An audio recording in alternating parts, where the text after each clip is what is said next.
¿Qué era lo bonito antes? Nunca ha sido la remuneración, súper remuneración el trabajo, pero se vivía bien. Antes estaba más o menos pagado, ¿no? Tenías un buen nivel y las prestaciones eran muy padres antes. Eso era lo que iba. ¿Qué tal eran las prestaciones? Porque yo me acuerdo que era una chulada. Sí. Prestaciones más que las de ley, ¿no? Tenías tus aguinaldos, fondo de ahorro, caja de ahorro, pero a nosotros los que nos llamaba mucho la atención eran los boletos. Nos daban boletos, ¿no? De esos boletos tú nada más pagabas los impuestos y te ibas a donde tú quisieras. Entonces yo recuerdo que me fui 2 veces a Japón. Y cada boleto me costó 1,800 pesos ida y vuelta. Entonces, eso era lo padre. Ese tipo de prestaciones era lo padre. Y por eso aguantabas también luego mucho, ¿no? Aunque no tuvieras atención al cliente, aguantabas porque esas eran las prestaciones que te motivaban para ir a trabajar y para estar ahí. Para continuar ahí. Exactamente. Muchos de mis compañeros por eso estaban ahí, porque pues a pesar de que el trabajo no era de su agrado, ese tipo de prestaciones que quieras conocer o no culturas, el ir a otros lados, y pues es una experiencia muy, muy padre, ¿no? Entonces era parte de por lo que muchos aguantaban antes. Ahora pues ya cambió. Sí, es raro, es adictivo, pero aparte de todo ello, pues actualmente ya no estás en el medio de la aviación, estás en algo de atención al cliente, pero ¿qué tal te formó como profesionista? No, toda la experiencia que obtuve, no solamente en la especialidad de las aerolíneas, sino me dio carácter, me forjó carácter. Me dio muchísima paciencia, me enseñó a ver el lado positivo de las cosas. Yo ya no me despierto para ver lo malo, sino veo lo bueno. Con ese trabajo yo ya veía las cosas buenas. Yo decía, bueno, pues se va a demorar un vuelo. Bueno, no importa, ahorita lo sacamos. A ver. Yo ya iba con otra actitud. Al principio era muy estresante de que yo, ¿ahora con qué va a salir? Que decías, te levantabas en la mañana y veías la neblina y decías, ya se demoraron 3 vuelos. Y ya ibas preocupado. Y ya conforme fue pasado el tiempo, no pasa nada. Ya lo he hecho antes, lo voy a hacer. Entonces me forjó un carácter y me dio mucha positividad. Veo a las personas ya no con desconfianza, veo a las personas yo sé que las personas tienen el lado bueno. Y entonces es algo padre. Es trabajar con las personas, aprendes mucho. Aprendes mucho en la atención al cliente. No es para todos, pero los que trabajan en atención a clientes aprenden mucho.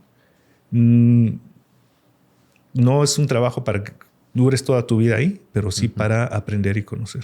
Eso es cierto. Mucha gente que está ahí pues, trabaja por temporadas muy cortas y ya, porque pues sí es muy exigente. Bastante exigente y aparte de ello, pues entregas mucho tiempo de tuyo que no puedes también pasar con tu familia, porque muchos han de pensar, pues es un horario de oficina, lo acabas de decir. Si tienes tu hora de oficina, por así decirlo, pero no tienes horario de salida. Y muchas veces, ¿cuántas veces no te tocó pasar más de las 12 de la noche que...? No, sí. Había vuelos en los que mi hora de salida por lo regular era a las 11, ¿no? Esperar el vuelo de la pernocta, que era el último vuelo que se quedaba a dormir ahí. Y después de eso ya te podías ir. Pero ese vuelo de la pernocta a veces no llegaba, a veces llegaba muy tarde, a veces llegaba con reclamos de equipaje, tenías que levantarle reclamos de equipaje a 50 pasajeros que no les llegó su maleta. Entonces, pues horario de salida no tenías, ¿no? ¿Qué era lo bonito antes? Nunca ha sido la remuneración, súper remuneración el trabajo, pero se vivía bien. Antes estaba más o menos pagado, ¿no? Tenías un buen nivel y las prestaciones eran muy padres antes. Eso era lo que iba. ¿Qué tal eran las prestaciones? Porque yo me acuerdo que era una chulada. Sí. O sea, prestaciones más que las de ley, ¿no? Tenías tus aguinaldos, fondo de ahorro, caja de ahorro, pero a nosotros los que nos llamaba mucho la atención eran los boletos. Nos daban boletos, ¿no? De esos boletos tú nada más pagabas los impuestos y te ibas a donde tú quisieras. Entonces yo recuerdo que me fui 2 veces a Japón. Y cada boleto me costó 1,800 pesos ida y vuelta. Entonces, eso era lo padre. Ese tipo de prestaciones era lo padre. Y por eso aguantabas también luego mucho, ¿no? Aunque no tuvieras atención al cliente, aguantabas porque esas eran las prestaciones que te motivaban para ir a trabajar y para estar ahí. Para continuar ahí. Exactamente. Muchos de mis compañeros por eso estaban ahí, porque pues a pesar de que el trabajo no era de su agrado. Ese tipo de prestaciones que quieras conocer o no, culturas, el ir a otros lados, y pues es una experiencia muy, muy padre, ¿no? Entonces era parte de por lo que muchos aguantaban antes. Ahora pues ya ha cambiado mucho. ¿Qué pasó actualmente? Porque ¿en qué años tú saliste de... Yo me salí en el 2018. 2018. Ah, estuviste buen rato. No, estuve en el 2020 casi. O sea, saliste en la pandemia. Salí un poquito antes de la pandemia, como 3 o 4 meses antes de la pandemia. Iniciando 2020, entonces fue. ¿Y qué pasó después? Porque, pues bueno, tú estabas en Aeroméxico Servicios. Estaba en Aeroméxico ya directamente. Ah, ya estabas en Aerovías de México. ¿Qué pasa? Porque pues tú te sales. ¿Qué pasa después? Mira, con Aeroméxico hubo muchas épocas de evolución.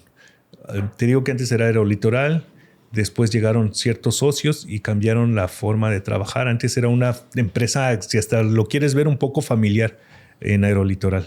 Después llegan otros dueños y deciden cambiar las cosas. Todavía estaba padre. Ahí fue donde yo entré a trabajar directamente en Aeroméxico. Pero ya después con otros dueños que llegaron cambiaron las cosas. Hubo reestructuración. De que, ¿sabes qué? Son demasiados personas, lo pueden hacer con menos. Cambiaban los procedimientos de que ahora tienes que decir esto y tienes que hacer esto. Muy robotizado el asunto, ¿no? Y cuando yo me salí fue por una reestructuración nuevamente porque se vuelve Delta el socio mayoritario de Aeroméxico. Okay. Pero Delta, para poderse volver el socio mayoritario de Aeroméxico, dice, ¿sabes qué? Estás gastando muchísimo dinero con empleados.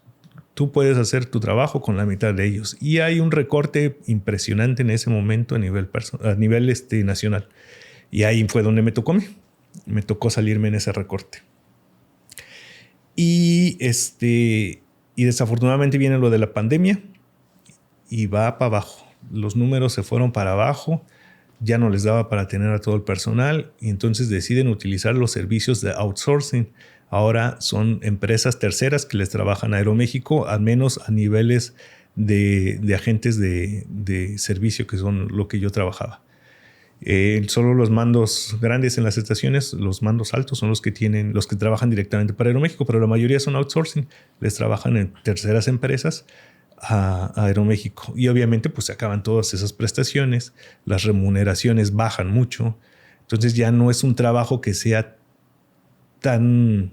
como antes, ¿no? Sí, o sea, nunca ha sido muy, muy agradable, pero te digo, aguantabas por las prestaciones que tenías. Ahora las personas que trabajan para Aeroméxico casi no duran. Hay mucha rotación, porque pues no, hay trabajos que te pagan lo mismo y no tienes que estar aguantando todos esos problemas, ¿no? Los que en verdad aguantan son los que le tienen amor a la adrenalina. Y que hay muchos de muchos años ahí, ¿eh? Hay muchos de muchos años. Que pues también esa es otra, ¿no? Toda tu experiencia la tienes en las aerolíneas. ¿A dónde más te puedes mover? No hay mucho para dónde irte. Pues te tienes que emplear con lo que haya disponible.